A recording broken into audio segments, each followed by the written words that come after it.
Gerry Price was born in Winnipeg, Manitoba in 1948, the son of engineer Ernie Price, who founded E.H. Price 2 years earlier. Gerry grew up spending many summers at their cabin in Lac Loup. My, by far, fondest memory of my childhood was our summers at the lake. We kids were left to our own devices at the lake, and it was fantastic. I built a hydroplane, and it went like a rocket, and I explored the lake and was out on my own all the time.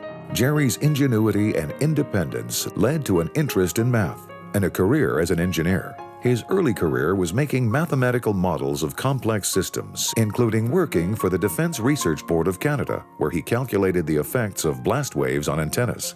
Imagine a barn that's full of grain, except it's full of explosives.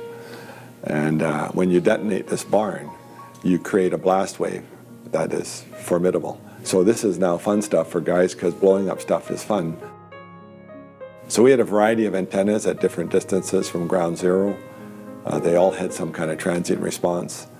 I predicted how they would respond, and my model was dead on. Along his path to becoming an engineer, Gerry held various summer jobs to help support himself. One of those jobs led him to a career at his family's company, E.H. Price, which specializes in heating, cooling, and ventilation.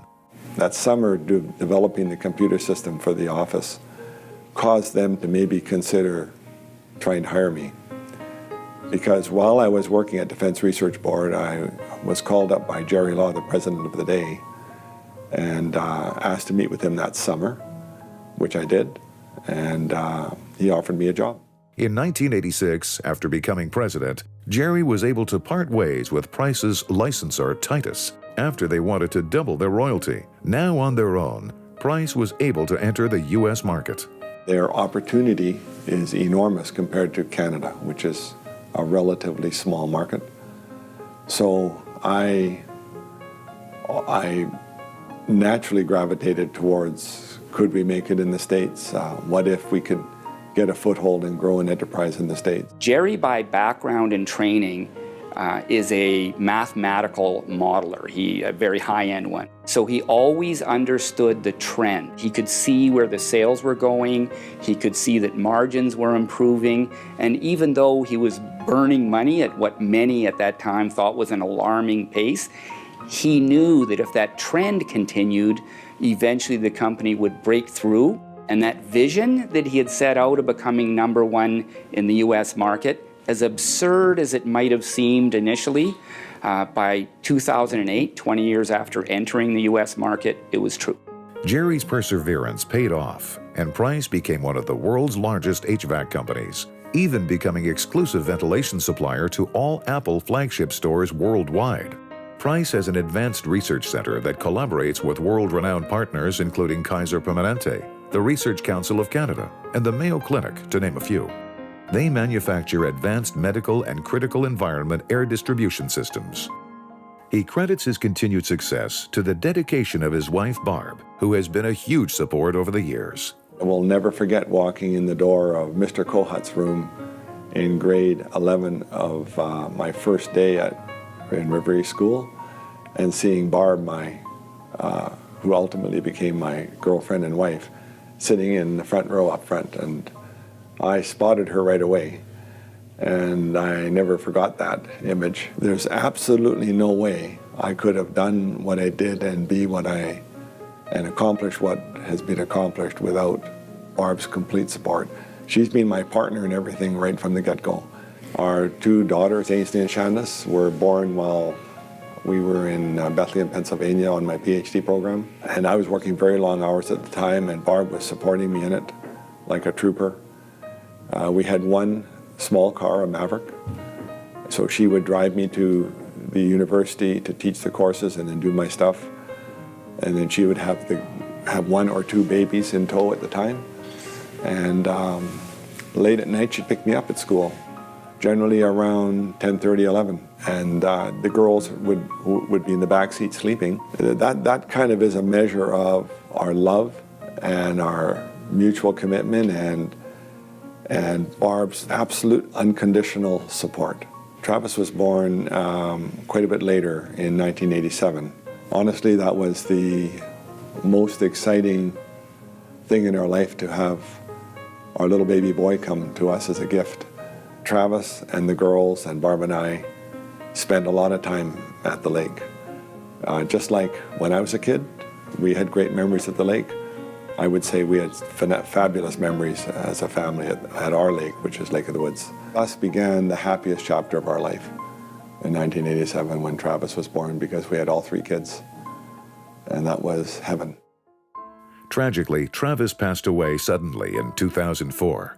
In his legacy, Gerry and Price Industries has adopted Travis's approach to life as their approach to business. And there came a time where Gerry had to say something at the right time and the right way in his office, looked me right in the eyes and said, you know, I was building it for Travis. He was a part of that, and you need to know I still am. He's right here. He's with me every day. There wasn't anything in his life that he didn't go big on. Nothing. There's nothing about Travis that was little.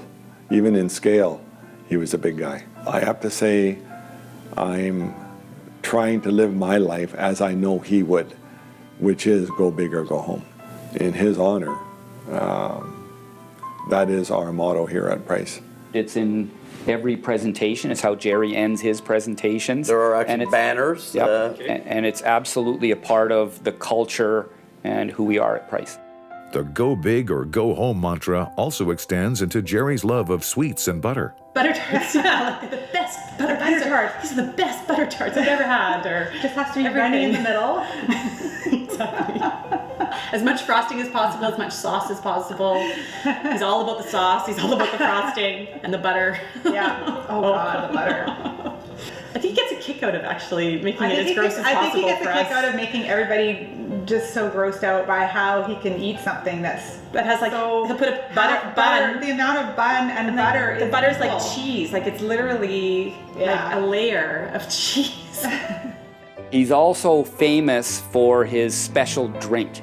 He likes Kahlua and milk. We were out for rep council at Lake Lanier, and we take our reps out after the event for a nice boat ride on Lake Lanier, and the boat had left the dock, whereupon someone discovered that we forgot the Kahlua. So the correct answer in a case like that is turn around, go back, and get the Kahlua. Gerry also has a ratio of Kahlua to milk and how the drink is poured. It isn't measured by the ounce, it's measured by the glug that the bottle makes as he's tipping it over, and a very PhD engineering approach to it. And a massive smile on his face. Kahlua and milk wasn't the only thing that put a smile on Gerry's face. His passion and energy is further fueled as he sees his family grow to next generations. Gerry also never loses sight of giving back to those in need. I sometimes think that the fact that he was a starving student for so long, he never learned the notion of actually having money and means, so to him, it's all about giving back. So they give back just to a crazy level, because money doesn't matter to Gerry or to Barb personally, but doing for and with others means a lot. They just derive tremendous joy from giving back. Travis's friends, guys and gals, every year they have a tradition on Boxing Day. They go over to Gerry and Barb's and they do Gerry's the chef, he does his famous French toast, everything else. I mean, it is unbelievable how connected and how they've stayed in touch with these kids over the years and what it means to these young people. That's really the type of a man that Gerry Price is.